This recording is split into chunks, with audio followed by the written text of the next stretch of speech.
Good evening, my friends, and welcome to another episode of Terror Radio Podcast. If this is your first time joining me, then welcome.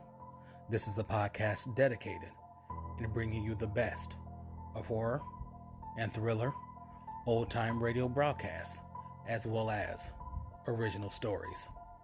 This is your host, Keith, aka the Radio Show Nerd, and I am calling this episode One and Done, referring to the two programs featured tonight, as well as past series I featured on this podcast, and hopefully will continue to feature in future shows.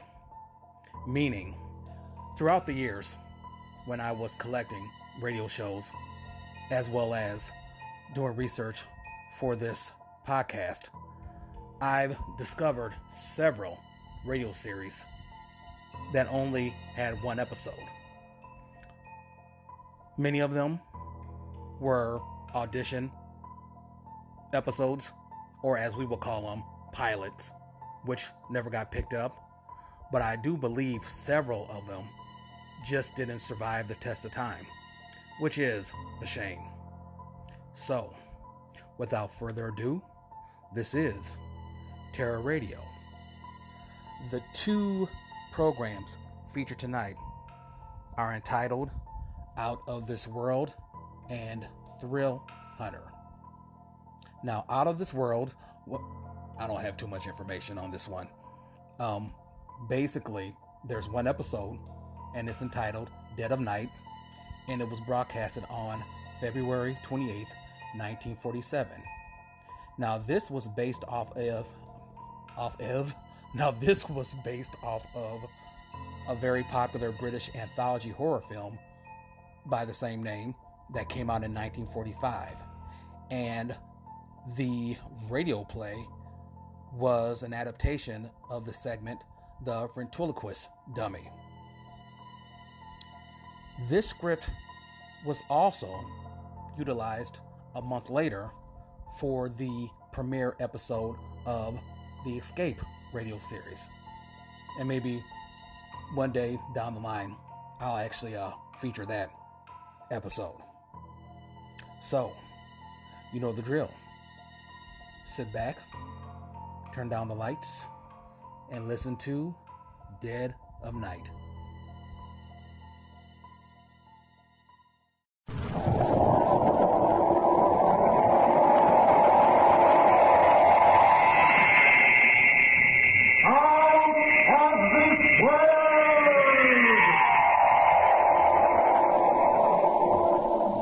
If you really want to know what happened, Inspector, ask Toby. Yes, Toby, who is only a ventriloquist dummy, but who knows more than you think. If you want to hang me, let him be a witness.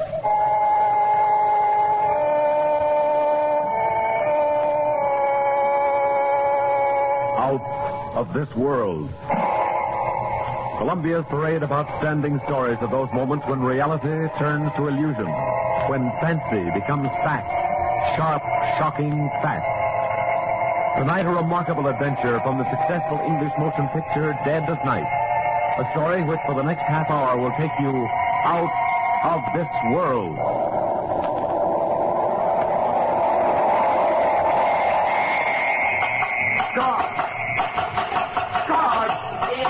Tompkins, here now. Enough of that noise. You're disturbing all the other prisoners. God, tell me, where's Toby? What have they done with my Toby? So it's Toby again, is it? Now stop all that fuss about the dummy. I warned you before, any more noise in that solitary confinement for you. But I must see Toby. Oh, God, I'll pay you anything if you'll bring Toby to me. You ventriloquist, a queer one. All this fuss about a talking doll. He's not a talking doll. Don't you understand? He's Toby. Where is he? What's happened to him? How should I know? Probably safe enough. The inspector will take care of him. Well, you tell the inspector to send Toby back to me. Back to me, do you hear? Tell him I want Toby and I want him right now. Oh, sure. Inspector Dodds will be happy to do anything you say. You're an impertinent fellow. Oh, yeah, you're a rough one, all right. You're just lucky you ain't in here for murder. Lucky that fella Laswell you shot is coming along all right. Laswell, whatever happens to him makes no difference to me. I wish he was dead. He tried to steal Toby from me. Now, ain't that a pretty thing to say? Ain't you a charge? I'm sorry I caused you any trouble. All I want is one favor, please. Go to the inspector, go to somebody, go to anybody and tell them I've got to see Toby. I've got to see Toby.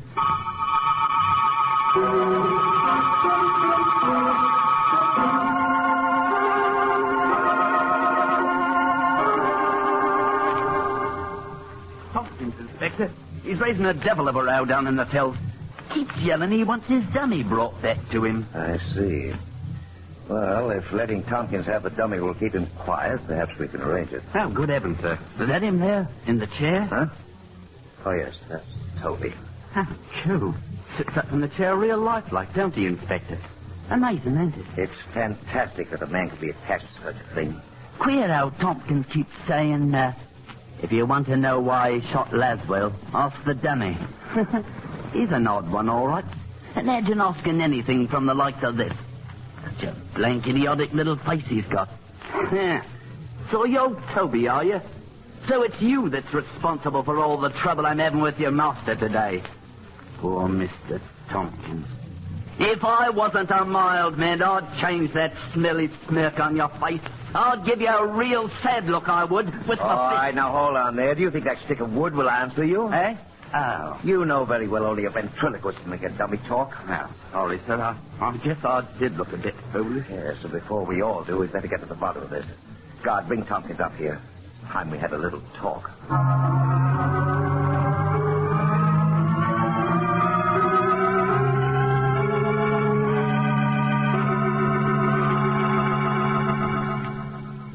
Tompkins, if I promise that Toby will soon be returned to you, will you cooperate with me? Toby? Is he here? Is he near me here? Yes, but you can't see him Oh, yet. but I must see him, Inspector. You will, but not before I have certain facts. Certain facts. About your quarrel with Mel Laswell. Now, if you tell me the whole story, I may be able to help you. Help me? Why? Why should the police help me? Because it's part of my job. Yes, but you've done your job. I've admitted I shot Laswell. I did it. What else matters? Your motive. He tried to steal Toby from me. Isn't that motive enough? Tompkins, I really can't understand you. Understand? Of course you can't understand. I wouldn't expect you to. You've never spent years, endless years, playing shoddy, cheap music halls, starving out at the elbow because you couldn't find a partner who understood you. You never toiled day and night for weeks on end, creating somebody like Toby who could go to the big town with you. Oh, Toby could tell you what it's been like, all right. Unfortunately, Tompkins, Toby has shown no inclination to speak to me as yet. Toby would appreciate that, Inspector. Yes, indeed he would. Where is he? What have you done with him? You'll see him soon enough, I promise you. But first, I want to know what makes you think Mel Laswell tried to steal Toby. Oh, I was aware of Laswell's intentions right from the start, Inspector. Even before I met him. I had a premonition that somebody might separate me from Toby. I couldn't stand that. I was much to him as he to me. I see. When I met Laswell at the club that night, I realized almost at once that he might be the one to cause the trouble. I suppose you've seen Laswell. You know the sort he is. Regular troublemaker. Yes, Tompkins, I've seen him. Now come to the point. Well, as I intimated before, Toby and I have been playing all the better music halls for the last few years. Top billing, you know. And then we got our engagement at the Kit Kat West End nightclub. That's about as high as Toby and I, or any act for that matter, can go. We were standing backstage, waiting for the dance act to finish their turn. It's only a standard act, not particularly hard for us to follow. And then Bigelow, the master of ceremonies, came along. Glad to see you ready to go, Tompkins. You're on as soon as they finish the waltz. We know our acts, Mr. Bigelow. Well, just so you know yours as well. Not Toby. Well, I don't want him to forget to take the chair out tonight. I have the chair right here. Now, don't worry. It won't happen like it did last night. And do us the favor of getting off the floor when you've introduced us. You messed up the whole first part of our act standing behind us. Here, now, don't say that. After all, it was your opening night, and how was I to know your act? You did it deliberately. You were trying to cut in on our laughs. Now, look here. I don't have to take this kind of stuff. Toby, that was not at all professional. Mr. Bigelow, I apologize, since Toby doesn't seem to have the grace to do it. Very well, I accept it. Huh? Well, well, now, what do you think of that? How's you take me in, Tompkins? Deuce if I don't get to thinking that dummy is a living thing. Bigelow is a terrible ass, isn't he, Tompkins? By Jove, it's remarkable. Tremendously real, you know, the illusion. Oh, rot. Oh, by the way, you'll want to be particularly good this evening. You have a rival out there. Who? Laswell. Mel Laswell, the American. The ventriloquist from the States. Laswell? Oh, don't tell me you haven't heard him on the wireless. Here, look. Have a look. He's at the front table over to the left. Oh, yes. Yes, I see him. And who's the gorgeous young lady? His wife. He's awfully good. World's greatest ventriloquist, I've heard say. I like her. Don't you recognize President Bigelow? He may be the best, and again, he may not be the best. And you're pretty jealous, aren't you, Tompkins? No, nothing of the sort. In fact, you'll feel more uncomfortable than ever tonight working in front of a real artist. Now, see here, Toby. But as usual, I'll carry you along. You'll carry me. I'll have you know I carry this out. Please, both of you. Stay out of this, fat mouth. Now, see here, joke's a joke, but when you used to... By George, you took me up the road again, Tompkins. I thought you and this wooden imp were rowing. As though he were human. Imagine me thinking he's actually human.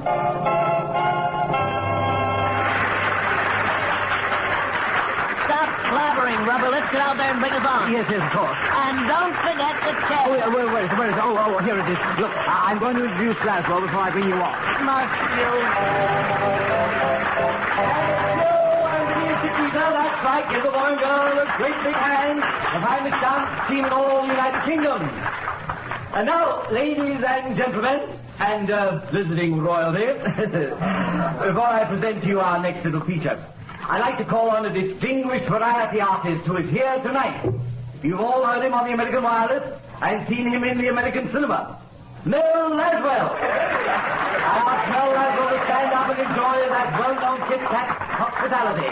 I'm sure that beautiful woman he's with is a much happier bird on his knee than Mickey O'Toole, whom you've seen so many times. Stand up, Melvin Laswell. And now I want to bring on an act the like of which Mr. Laswell has never seen. Our own British ventriloquist, Eric Thompson, and his talking timber, Toby.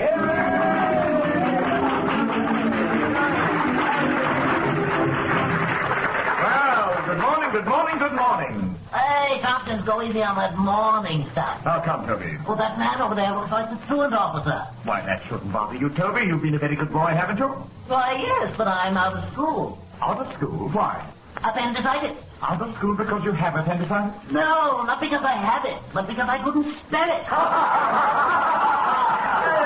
Now, Toby, my lad, we'd better watch that appendix of yours. After all, people die of appendicitis, you know. And then you'd be a skeleton. I bet you don't even know what a skeleton is. Get a good grip on your nose, darling. That guy's got the worst material in the British Isles. Please now, act as though you're enjoying this. People are watching Well, you. then, what is a skeleton? A skeleton is a lot of bones with all the people scraped off. You know, Toby, I saw a very strange thing the other day. Toby, are you listening to me? I said I saw a very strange thing the other day. All right, you saw a very strange thing the other day. I don't blame the dummy Go for being on, embarrassed. my master. Now, here, Toby, that's not the proper attitude for a bright lad like you. I said I saw a strange thing the other day. There were 12 men standing under one umbrella, and not one of them got wet. And not one of them got wet. Now, I know the payoff to this gag, but I won't say it. And Mr. Laswell knows, too, don't you, Mr. Laswell? What goes on here now? Come now, Mr. Laswell. I know you do. You give the answer. Toby, please. Please, darling, this is embarrassing. Well, Say Mr. something. Laswell, If this guy keeps writing me, I will get into this his act. dummy's dummy says that he saw 12 men under one umbrella and not one of them got wet. Why not, Mr. Laswell? Because it wasn't raining. Correct, because it wasn't raining. Now, you see, Tompkins, everybody knows your joke. I'm humiliated, actually humiliated to be up here with a third-rate ventriloquist like you. Well, if you don't like your material, why don't you try rewriting it? Rewrite it? Did you ever hear of anybody going into St. Paul's and offering to rewrite the Bible?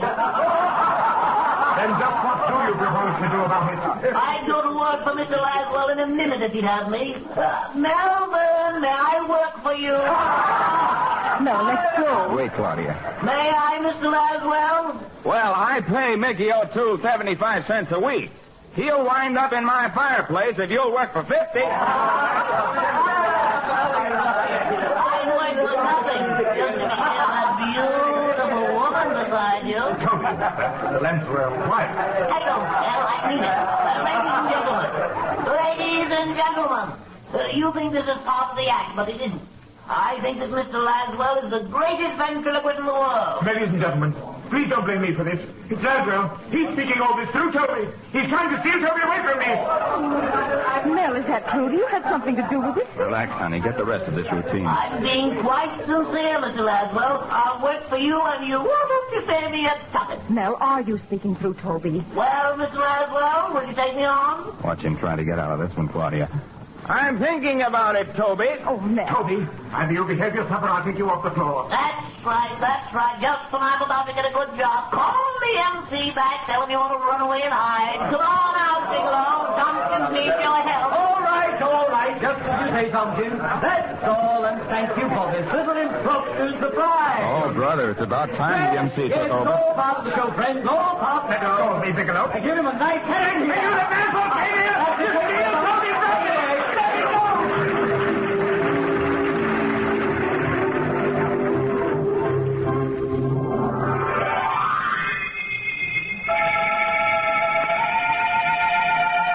And that's how I knew, Inspector, that Laswell had taken more than casual notice of Toby. Oh, I could have forgiven him for his interference on the floor of the club. That might have been mere professional discourtesy.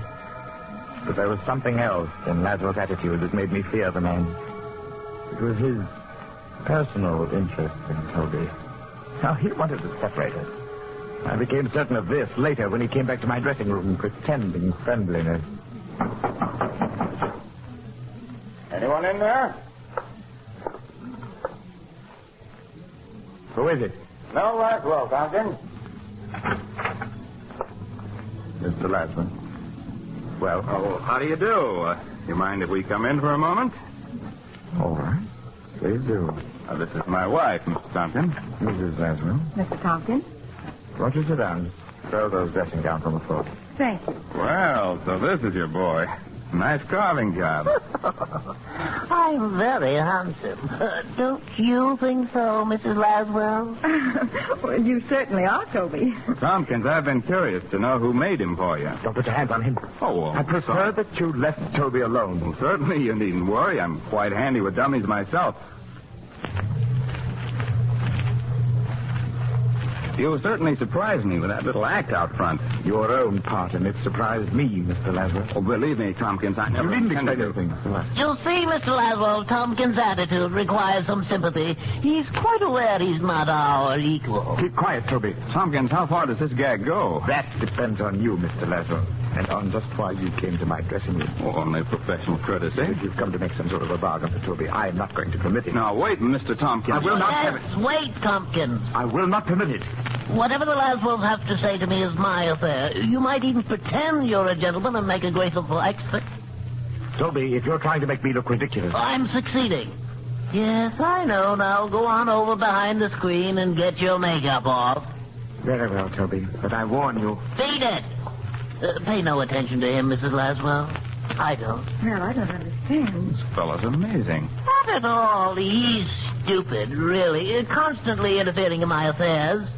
Mrs. Laswell, now that we're alone, may I tell you something? Something I'm sure you've heard before. What is it, Toby? That you're very beautiful. That I'm very fond of you, Mrs. Laswell. Oh, now, look here. And whatever Tompkins thinks, Mrs. Laswell, you're really a very nice woman. Well, I'll be... No, I don't like this. Tompkins. Yes? Come out here. Well, what is it? How far do you want to carry a joke? A joke? Either you apologize to Mrs. Laswell right Apologize? now... For what? For the last crack you just made through Toby. Did I? Listen, you... Really, Mr. Laswell, I don't know what you're talking about. Mel, darling, let's get out of here. You're not going to leave me, are you, Mr. Laswell? Please don't. You're an awfully funny fellow, Tompkins. Don't blame me for all this. Take me with you, Mr. Laswell. I just want to be near her. If you're afraid I'll make love to her, you needn't worry. I wouldn't. Tompkins, this is the most disgraceful demonstration I've ever heard. What can I do about him? Mel, please, come on. I love her. I'll do anything if you'll just let me go with you, Mr. Laswell. Anything. All right, Tompkins, you ask for it. Oh, no, Mel, don't hit him. Don't hit him. No.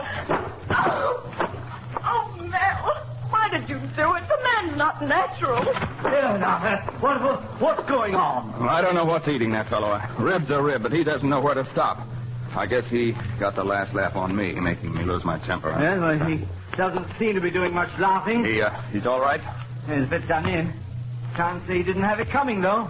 Oh, darling, I'm glad he didn't break the dummy when he fell. Then you do care what happens to me. I love you, Mrs. Laswell.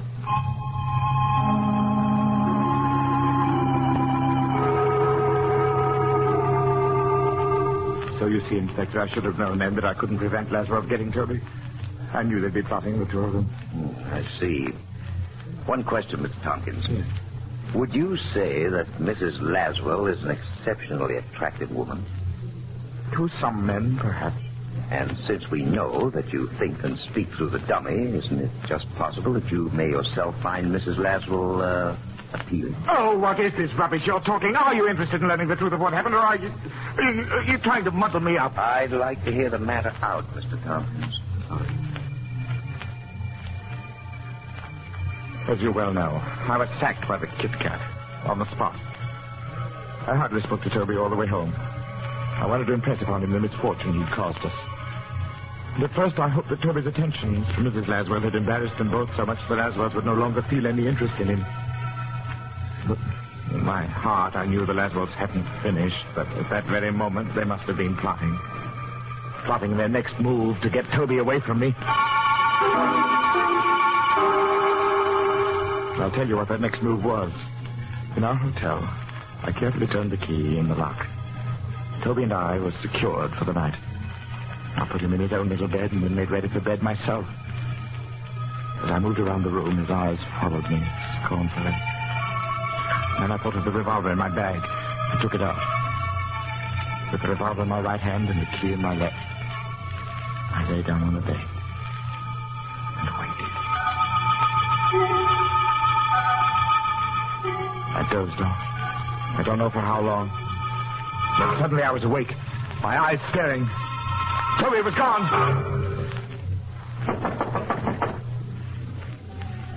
What is it? Laswell, I want to talk to you.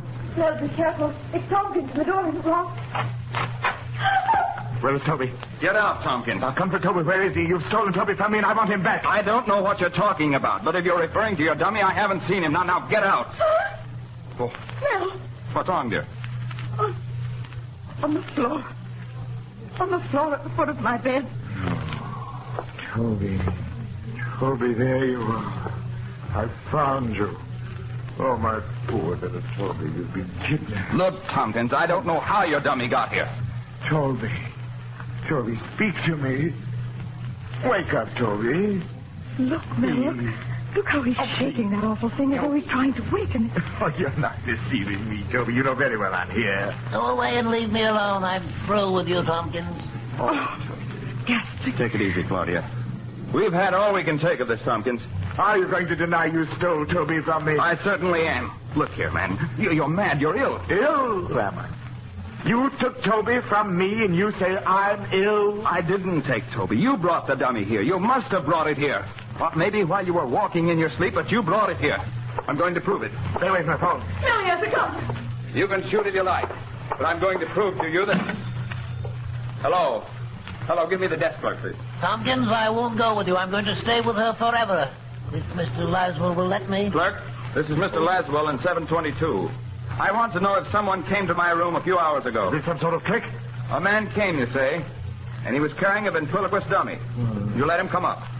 Did you hear that, Tompkins? I'm not deceived by this. Will you describe the man for me, please? No, you're a devil, Laswell. You stole Toby from me, now you're trying to drive me mad. Well, here, take the phone. No, I won't listen! You're tricking me again! No, be careful! Well, you won't succeed this time!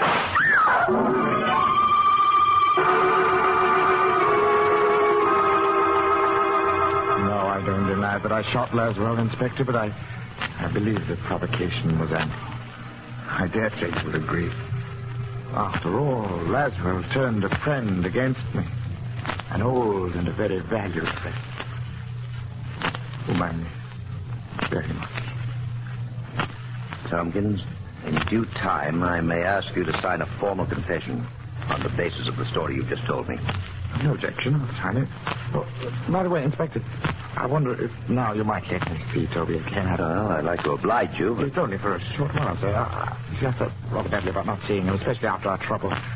And if we were given a little time together, perhaps Toby and I could straighten out our affairs. Well, if you like, I think I can manage it. Perhaps have him brought down to your cell. Thank you, sir. Thank you. Yes. Yes, I'm looking forward to seeing Toby again. I am indeed.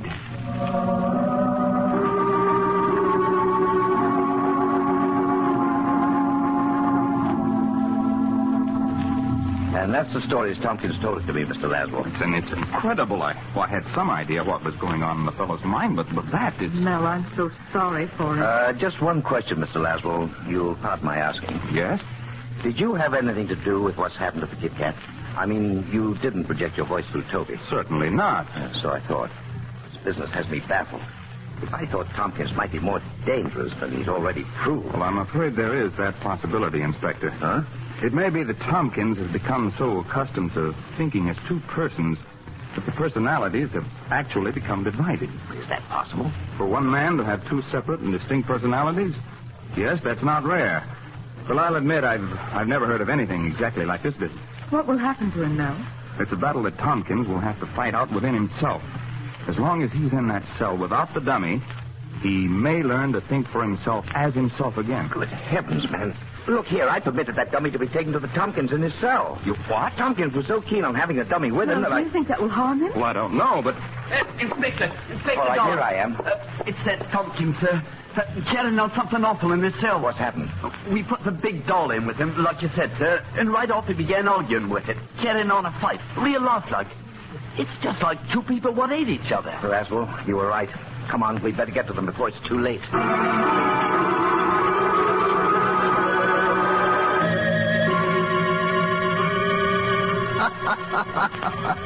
Well, all I can say is I knew you'd wind up this way sometime. Put away for keeps, a jailbird. Oh, Toby, I can't stand having you talk to me that way. How can you be so ungrateful? I made you everything you are. Ha! You made me, did you? You were the smallest of the small till I teamed with you. Have you forgotten that once you were an empty, lifeless stick of wood? Oh, come off it, Tompkins. You're a regular slush pot of sentimentality. Please be a little kind to me. Get away from me. I can't stand the beggar. Why should I have anything to do with you? You've never done anything right. You couldn't even kill Lazarus. Oh, shut up, Toby. Shut up. Don't torture me. I wish you had killed him, and his wife would belong to me. I could be with her forever. Oh, you fool.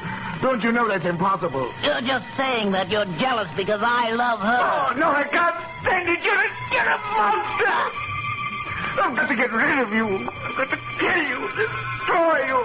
Tompkins, take your hands off me. I'm through with you. Take your hands off. No.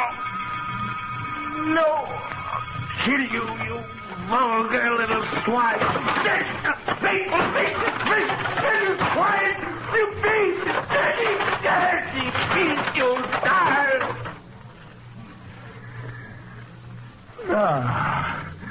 Now talk back to me, you little monster. Now tell me I failed at everything. I've smashed your face. You can't kill me, Tompkins. No matter how you try, you can't kill me. Come, Charlie!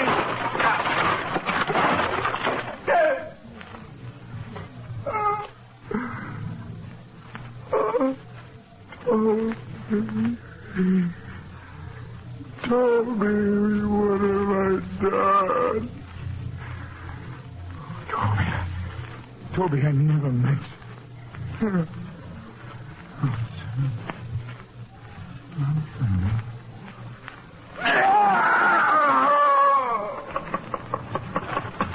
along, down this way. There we are. Mel, he smashed the dummy. Steady, Claudia. Oh, it isn't real. It can't be. We didn't reach him in time. He seems to have fainted. I guess we better see what we can do for the poor devil. Certainly made a pile of kindling out of his dummy, didn't he? Oh, Mel, what'll it do to him when he sees what he's done to Toby? How is he, Inspector? He's coming around all right. Tompkins. Tompkins, come out of it, fellow. Everything's going to be all right. He's reviving. He's opening his eyes. Come on now, I'll help you to sit up. There's a fellow. Feeling a little better now, aren't we? Mr. Stark. He's looking around for the dummy. Here we are, Tompkins. I guess this is what you're looking for. Your dummy's broken up a bit, but he'll be all right. He said he'd kill me, but I told him he couldn't. I killed him. Isn't that wonderful, Mrs. Laszlo? Tompkins is dead. Now we can be together forever, the three of us. You want me, don't you, Mrs. Laswell? You've got to want me because I think you're beautiful. And I love you, and I'll be your slave always and always.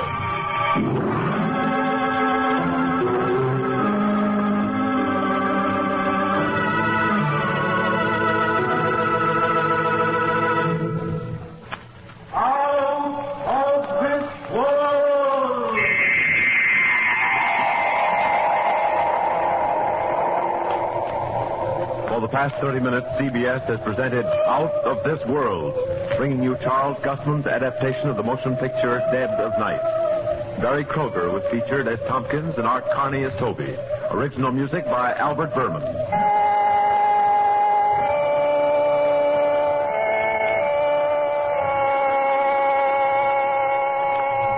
Out of This World is directed by John Mosman for CBS, the Columbia Broadcasting System.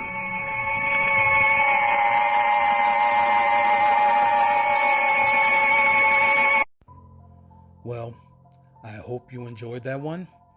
And it's a shame that that was the only episode that survived, or maybe the only episode that was broadcasted. The next radio program is entitled Thrill Hunter, and it was a syndicated radio series. And that's all I know. I wasn't able to find any information about this program, and I completely scrubbed the internet. Even went on various old-time radio blogs asking if anyone had heard of this radio show, and I received no responses. The radio play is called Ghost in the Cemetery, and I really enjoyed this story, and I think you will too. So, you know what to do. Sit back, turn up, turn down the lights, and let's listen to Ghost in the Cemetery.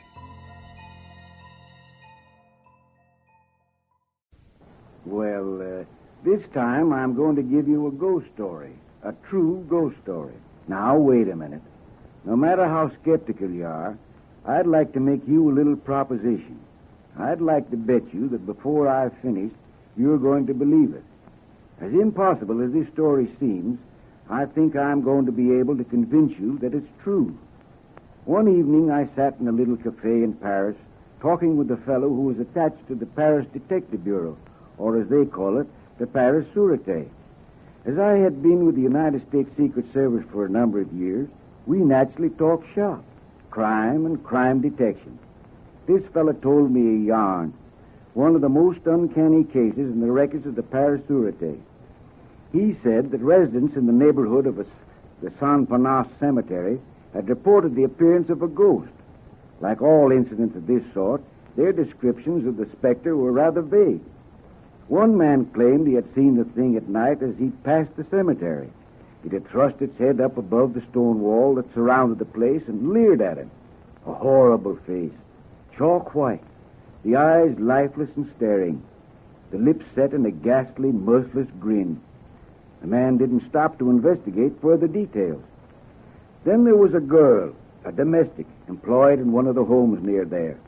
She claimed that in passing the cemetery late that one evening, a figure had leaped out of the bushes at her. What did the figure look like? Her only description was that it was horrible, that it made no sound. She ran screaming for help. The monster followed her, or so she said, its footsteps making no noise against the flagged pavements. A gendarme reached the scene just as the girl crumpled up in a faint, but he reported he saw no pursuer. If there had been something, it had vanished. The police paid little attention to these stories. Ghost scares are common enough everywhere. Someone starts a rumor, and imagination does the rest. But one morning, somebody discovered something near the cemetery that seemed to point to the fact that this was no ordinary ghost scare. The evidence indicated murder, a very unusual, brutal type of murder. What was found was a human hand, a hand that had apparently been hacked off at the wrist. A search was made, and several other dismembered portions of the body were found, but not enough to establish the identity of the victim. Now, of course, this didn't mean that the murderer was a ghost. The police didn't even consider the ghost angle of it at all. And then one rainy January night, a belated pedestrian passed the cemetery, his footsteps echoing eerily as he walked along.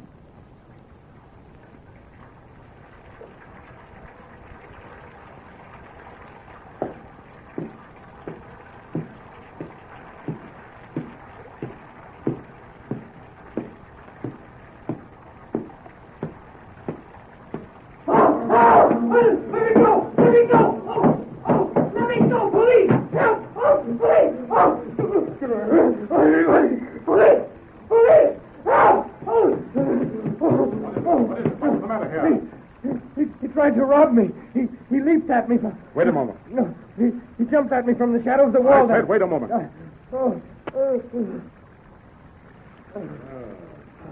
This man's dead. Oh, well, I couldn't help it. It was self-defense. Self-defense. I tell you, he tried to rob me. How did you kill him? I struck at him. I struck him on the head with my cane here. With this? Oh, yes. Yes. You hit him on the head with it? Yes, when he leaped at me. Oh, I didn't stop to think. I just struck at him. Oh, he leaped at you, eh? Yes. Oh, he almost threw me to the ground. He overpowered me. What do you mean he overpowered you? Oh, I told you. He leaped at me and... Why, he's an old man. He couldn't have overpowered you. Oh, he did. He sprang at me. He sprang at me like a tiger. Just a moment.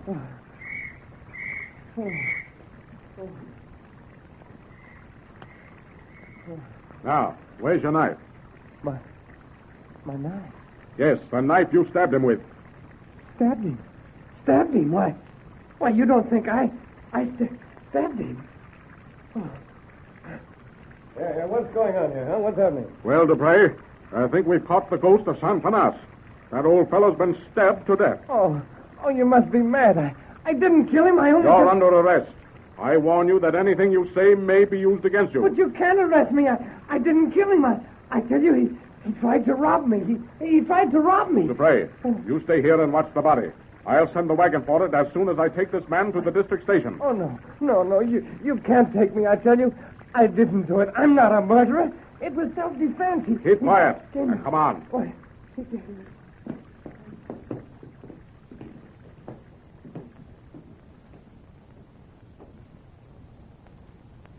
And so the search for the fiend who lurked in the shadows of Saint-Panas Cemetery seemed to have come to an end. The mystery was solved. The murderer caught practically red-handed. Later that evening, in the district station...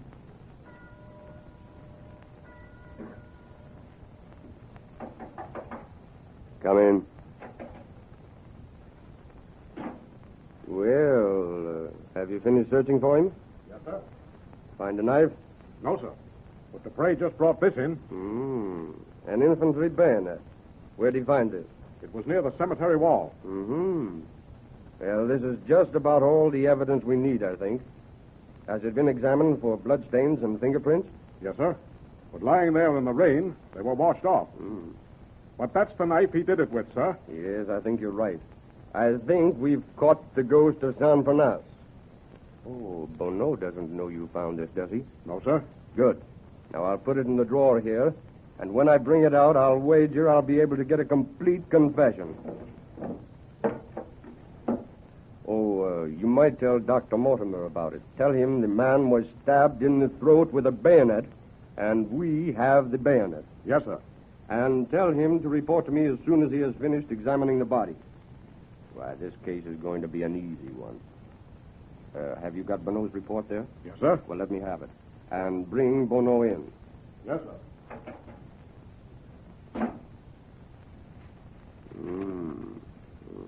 Bono. Right in here. Here he is, sir. Oh, yes. All right, Valson, you can go. And tell Dr. Mortimer what I told you. Yes, sir. Sit down, Bono. Thank you. Now, I'll read these questions to you and your answers, just to make sure I have them correct. Your name is Victor Bono. Yes. Age 36. Not married. Residing at 16 Rue Moulin. Yes. Employed as a clerk by the firm of Roger and Son. Yes, sir. On the evening of January 30th, while you were passing the San Pernas Cemetery, you allege a man sprang out of the shadows and tried to rob you. Let me see. About what time was that? Well, I don't know exactly. Sometime between 12 and 1 o'clock. Between 12 and 1 o'clock. Yes. You struck him with your cane and called for help. Yes. Officer Valson responded, and when he arrived, he found the man dead. But I didn't kill him. Don't you see? He attacked me. He tried to rob me, and This isn't a confession. Oh. Why, it's simply a statement confirming Valson's report. I'm merely reading your own answers to the questions you were asked. Now, all I want to know is whether your answers were put down correctly. Oh, yes. Yes, they're correct. Now, I'd like to ask you some other questions. You stated that you lived at number 16 Rue Moulin. What were you doing in the vicinity of San Pernas? I was looking for a gentleman, a Mr. Cartier. He's a customer of our firm, and he owes us a small sum, and I thought that I would try and collect it. I wanted to close my books for the month tomorrow. Did you find him? No, sir. No, he wasn't there. Do you ordinarily set out to collect bills between 12 and 1 o'clock at night? Oh, no, of course not. But Cartier runs a little cafe, and it's usually open until quite late, and I was very anxious to close his account. I've been working on the books, you see, and... well, now, how much did he owe your firm? 40 francs. And at midnight or thereabouts, you went halfway across Paris to collect 40 francs for your firm. You are an exceptionally conscientious employee, Monsieur Bonnet. Well, I'd been to a theater not far from his cafe. Oh, I see. And being in the neighborhood, you decided to stop in and see him. Yes, that's it. But he wasn't at the cafe. Oh, no, sir. So you set out for home. Yes, sir. Walking. Yes, sir. Through the rain. Yes, sir. I didn't think I could afford a cab. I'm far from being a wealthy man, sir. Yet you could afford to attend a theater. Oh, well, you see, that's just the point. I couldn't afford the theater and the cab both. Oh, I know you don't believe me, but I'm telling you the truth. I swear it. I didn't have... Sit down, Monsieur Bonneau. Now, no one's accused you of not telling the truth. Oh, but you think I'm lying. Well, why should you lie? It will be a very easy matter to find out if you do work for Roger & Son, and if you did attend the theater, and if you called at Cartier's Cafe. Oh, well, now tell me once more. Tell me just how this man tried to rob you. Well, I was walking past the cemetery rather rapidly, and it was late, and it was raining, and suddenly he sprang at me. From where? Where was he standing? I don't know, from the shadow of the wall. You didn't see him then until he sprang at you? No, sir. The first thing I knew, he was upon me and bearing me down. He didn't shout first to tell you to put up your hands? Oh, no, sir. He leaped upon me like some wild beast. It almost knocked me off my feet. I see. Volson reports that he was a very old man. It doesn't seem possible that he could attack you so violently. Oh, but he did. And then I struck at him with my cane, and he fell. Did you hit him very hard? No, I couldn't have hit him very hard. I was off balance when I struck. I just thrashed out wildly. This is the cane you hit him with, is it not? Yes. Very light. You couldn't have hit him hard without breaking it. That's right. Now tell me, were you ever in the Army? Why, yes. Well, how long ago? I was discharged 4 years ago. What branch of the Army? The infantry? Yes. Now, Monsieur Bonneau, as a member of the infantry, you no doubt learned to use a bayonet, didn't you? I just... You did, didn't you? Well, yes, of course, but no. Did you ever see this bayonet before? No. Well, look at it carefully. Well, I tell you, I've never seen it. Yeah, it's the bayonet with which you killed that man. It was picked up near the cemetery wall. Unfortunately, the rain washed off the bloodstains and your fingerprints. My fingerprints? Yes, but... What do you mean? What are you talking about? I've never seen that thing. Yeah, sit down now. Sit down. But Sit down. All right, that's better now. Now let's have the truth. Oh, I've told you the truth. I've told you all I know about it. The man... I said I want the truth. Very well. Since you don't want to tell me what happened, I'll tell you. You were the one who crouched in the shadow of the cemetery wall. In your hand, you held this bayonet, a souvenir from your Army days. No, Yeah, and as that man came past, you leaped out at him, plunged this bayonet into his throat. That's what killed him. Not a blow with the cane, but this bayonet. That's not true. It's not true. And what's more, Monsieur Bonneau, this isn't your first murder. On last Friday night, you were out in the... Oh, come in, Dr. Mortimer. Did you finish the examination? Yes. You can let this fellow go. What? Let him go? Why, he's practically convicted right now. Yes, let him go. He's been telling you the truth. But this bayonet here is... The wound wasn't made with a bayonet. I should say it was made with a razor. And this young fellow didn't do it. He's no more guilty of attacking that man than I am. No, he attacked me. It was just as I said. He leaped at me.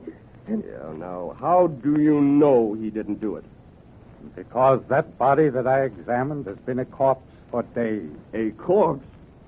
And the cause of death was suicide.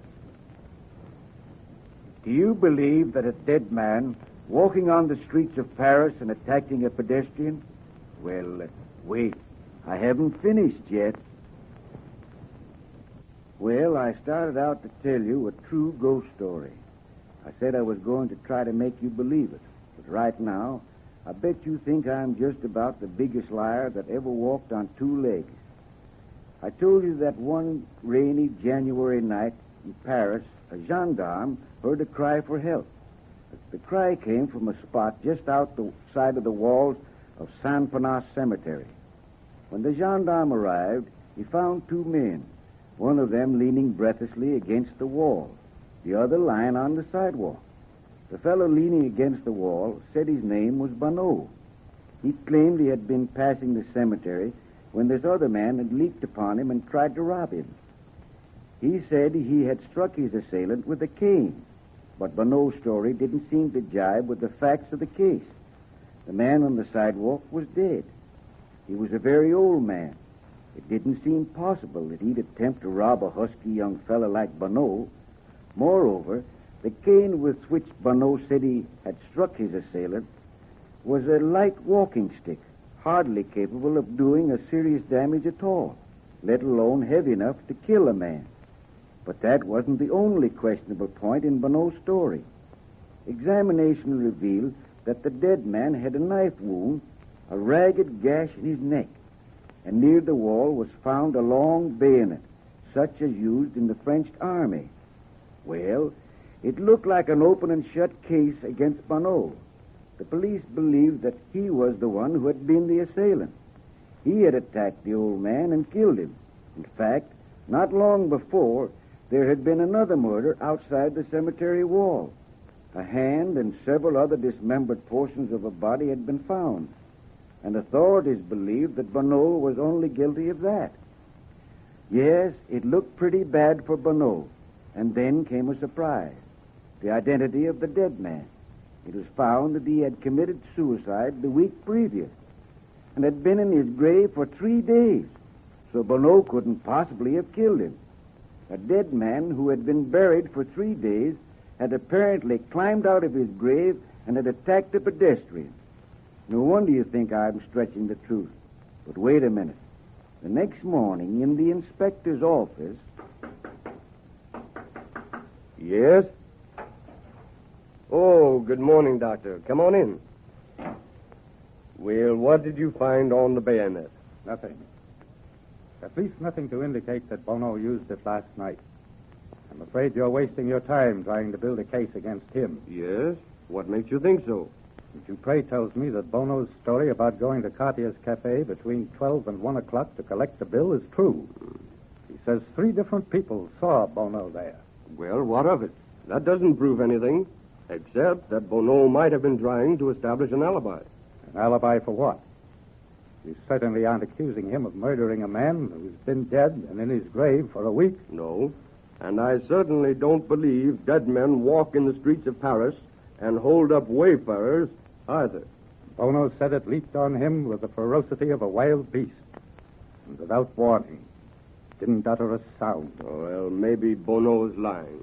He's told the truth in every other respect. Why should he lie about that? What has he to gain by it? Oh, I don't know. But dead men don't get up out of their graves and go walking around the street. Now, look here. Do you recall that incident where someone, a servant girl, I believe it was, claimed she saw a ghost near San Panas Cemetery? Yes, but... Oh, she was running from her shadow. If I remember correctly, several others saw it, too. All of them couldn't have been frightened by their own shadows. In fact, I understand the people in the neighborhood of San Panas are afraid to go near the cemetery after sundown. Ah, they're a pack of superstitious fools. Oh, I don't know. Someone who apparently wasn't superstitious did go there several nights ago and was murdered. Hacked to pieces. And I don't believe the police have discovered who the murderer was or what he did with the body. Well, we'll find out who committed that murder. And anyway, what is it to do with Bonneau's case?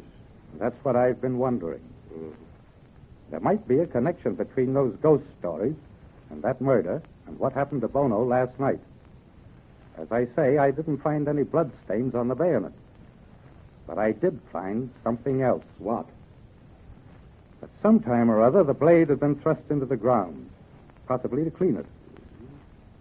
In the little space where the blade joins the hilt, I found a small quantity of earth. I examined it under a microscope.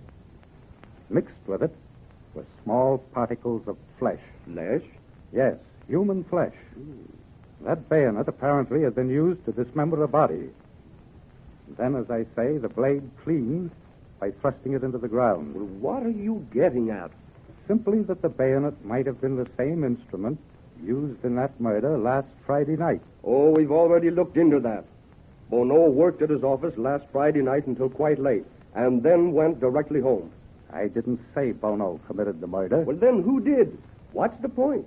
The point is that the murder took place on Friday evening, the same day that this dead man, found last night, was buried. But good heavens, you're not insinuating that a dead man committed the murder?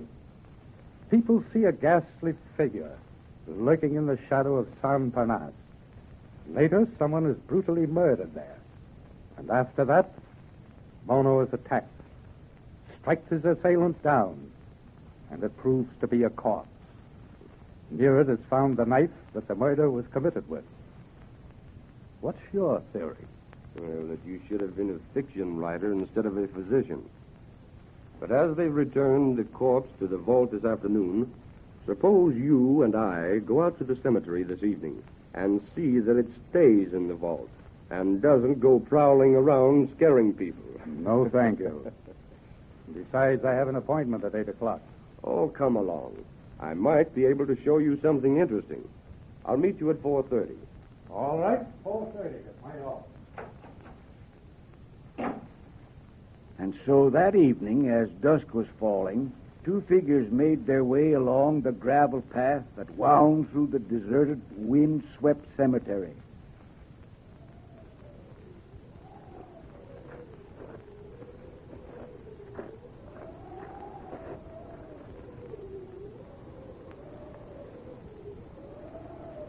That's the vault, just ahead.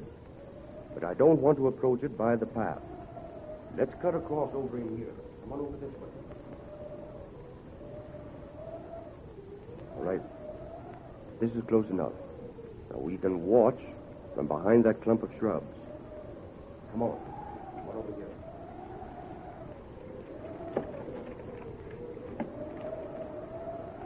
See here. Would you mind explaining to me just why we're doing all this sleuthing? Why, Doctor, we're here to get a glimpse of the specter of San Panas. Weren't you the one that advanced the theory that there really was a ghost? I didn't say that. I said there might be a connection between the fact that people thought they saw a ghost and the murder last Friday and what happened to Bono. Yes, I think there is a connection. You've probably come closer to the truth than any of us. But we'll have to wait until a few seconds after 5 o'clock to make sure. Maybe longer. A few seconds after 5 o'clock? Yes, until after sunset. What's sunset got to do with it? Well, Doctor, I've been doing a little investigating since I talked with you this morning. I've discovered a number of interesting things. Things that seem to fit very snugly into your theory. For example, this corpse that supposedly attacked Bono was the corpse of a suicide. Yes, but what... And I've found there is a belief that a suicide is not permitted the calm and quiet of the grave, that he is doomed for a time to walk the night, that at sunset he arises out of his tomb. Oh, that's all superstitious nonsense. Now, see, yes, perhaps it is. Perhaps it is. That's exactly what I want to find out. For who can say where superstition leaves off and scientific facts begin? You surely can't be serious. Only I am serious. There might even be a corpse emerged from that vault. Oh.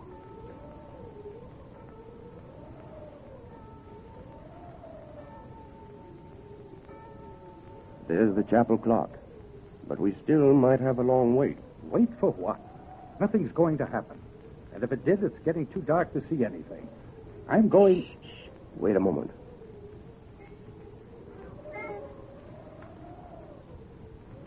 Lamar. Quiet.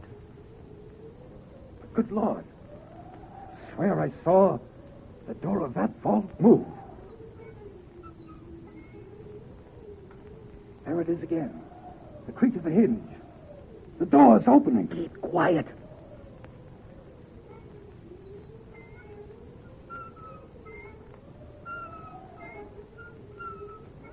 Lamar, in the doorway of the vault. Look out! The figure of... Look out! Lamar! Inspector Lamar! Yes, I'm here, Boston. Over here. He got away.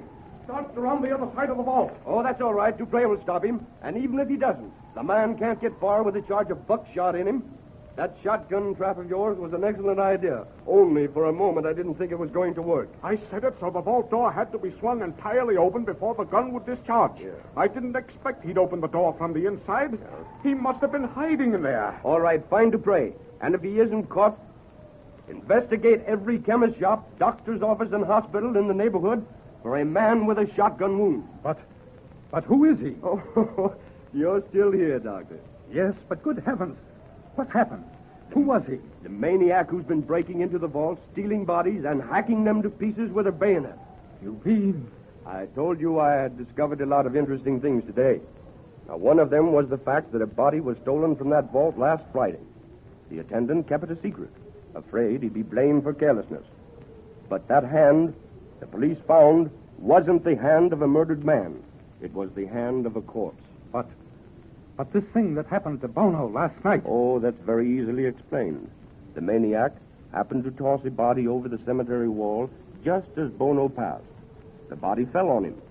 That's why he thought the man had leaped at him. But see here. See here. How did you know the fellow was going to rob this particular vault tonight? Well, I wasn't sure that he'd show up tonight. But if I knew he did, this would be the vault. You see, this is the vault they placed the bodies in before burial. Well, let's be going. You still have time to keep that 8 o'clock appointment, you know. And there's your ghost story. I might add that the maniac was found in a nearby hospital. His name was Francis Bertrand, a non-commissioned officer in the French army. He had an excellent service record and seemed quite sane, except at intervals when, as he expressed it, an irresistible impulse came over him to rob graves. As the French law did not deal with crime of grave robbing, he was tried on a minor charge and served a term of 1 year. A complete record of the case is in the files of the Paris Criminal Court. And now, do you believe it? Well, that's the show for tonight. I want to thank you all for listening. And remember, you can find me on Facebook at facebook.com/terror1970. And I want to give a big thank you to those who follow me on Facebook. I just surpassed 10,000 followers. Amazing. You can also find me on Instagram at Radio Show Nerd or on Twitter at Radio Show Nerd 1. Or if you want to hit me up, drop a line, a suggestion, a request, hey, a criticism, feel free to email me at radioshownerd@gmail.com. And I also have a YouTube page, basically Terror Radio. So if you get a chance, please check it out, subscribe, would be highly appreciated.